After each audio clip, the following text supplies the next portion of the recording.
ধরতে পারেন কেন ঠিক আছে, অসুবিধা নেই।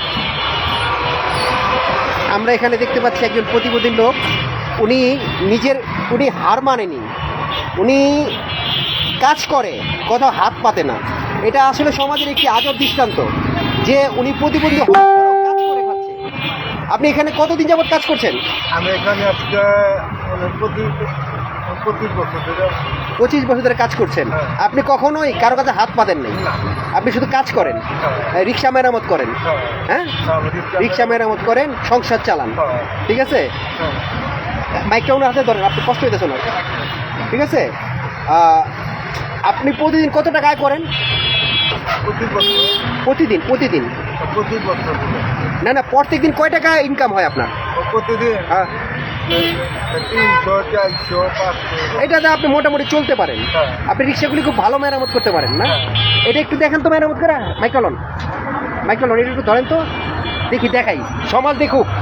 এই কাজটাই করেন। হ্যাঁ হ্যাঁ ভাই, আপনারা দেখেন সমাজে যে আমি প্রতিবন্ধী হলে যে অবহেলিত, আমি প্রতিবন্ধী হলে যে ভিক্ষা করে খাবো, তার ব্যতিক্রম। আপনার নাম? আপনার নাম? রবিউল হোসেন। তার ব্যতিক্রম একটি দৃষ্টান্ত আমরা দেখতে পাচ্ছি যে উনি আসলে জীবনের কাছে পরাজয় স্বীকার করেননি, উনি লড়াইটা চালিয়ে যাচ্ছেন এবং সমাজে একটি দৃষ্টান্ত স্থাপন করছেন। আপনার পরিবারে কয়জন আছে? পরিবারে কয়জন আছে? আমার পরিবারে 5 জন সদস্য আছে। কি বাচ্চারা লেখাপড়া করে? আমি এখন তো বিয়ের সাথে করি নাই, কিন্তু আমার আম্মা, বোন, ভাইটা এদেরকে আপনি চালান? হ্যাঁ। আমরা আসলে অবাক হচ্ছি রবিউল সাহেবের কথা শুনে যে উনি এখনো বিয়ে শাদী করেনি, কিন্তু পরিবারের দায়িত্বটা উনি গ্রহণ করেছেন, পরিবারটাকে চালা রাখতেছেন। আমার পরিবারের দায়িত্ব আমি পালন করি। পরিবারের দায়িত্ব আপনি পালন করছেন না? আপনি রিক্সা কি সকল কার্যক্রম করতে পারেন? বসে বসে দাঁড়িয়ে দাঁড়িয়ে যতটুকু পারেন? হ্যাঁ। আপনার কোনো কর্মচারী আছে? কোনো কর্মচারী আছে? লোক আছে রাখছেন? কোনো লোক রাখছেন? আপনি একাই করেন? আসলে আমরা বলি মিরাক্কল তো আসলে ওখানে না, মিরাক্কল তো এখানে ঘটে গেল। একজন প্রতিবন্ধী হয়েও লড়াইটা কি সুন্দর করেছে, কি হাস্যোজ্জ্বল চেহারা ওনার। ওনাকে যদি আমরা ফলো করি, সমাজে এই ভিক্ষাবৃত্তিটা অনেকটাই কমে যাবে, ঠিক আছে। আপনি থাকেন কোথায় ভাই? আপনি বসবাস করেন এই তো?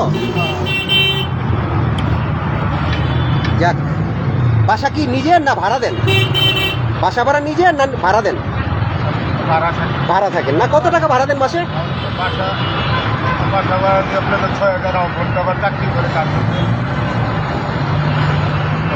মাশাআল্লাহ, আপনি একটা দৃষ্টান্ত স্থাপন করলেন। আপনাকে আমাদের পক্ষ থেকে অনেক ধন্যবাদ। আপনি এগিয়ে যান, আপনি লড়াইটা চালিয়ে যান, ঠিক আছে। সমাজকে আপনি বৃদ্ধাঙ্গুল দেখে প্রমাণ করে দিয়েছেন যে আপনি একজন যোদ্ধা। আসলে যুদ্ধ করলে যোদ্ধা হয় না, জীবনের যুদ্ধটা সবচেয়ে বড় যুদ্ধ। এই যুদ্ধে আপনি সফল। এদিকে আসেন, মোবাইলটা ধরেন, আমার দিকে ধরেন এভাবে। ভাই, আমরা দেখলাম যে একজন যোদ্ধা প্রতিবন্ধী হয়ে লড়াইটা কীভাবে চালিয়ে যাচ্ছে। ওনার কাছ থেকে আমাদের অনেক কিছু শেখার আছে, অনেক কিছু জানার আছে, যে লড়াই করতে হলে শুধু সুস্থ হতে হয় না, মানসিক শক্তি থাকলে অনেক কিছু সম্ভব। পানিয়ানগর মোড় থেকে দৈনিক স্বাধীন সংবাদ, কাউসার আহমেদ পনির। আপনি ভালো থাকবেন, আপনি সুস্থ থাকবেন, এই দোয়া করি। ভালো থাকবেন।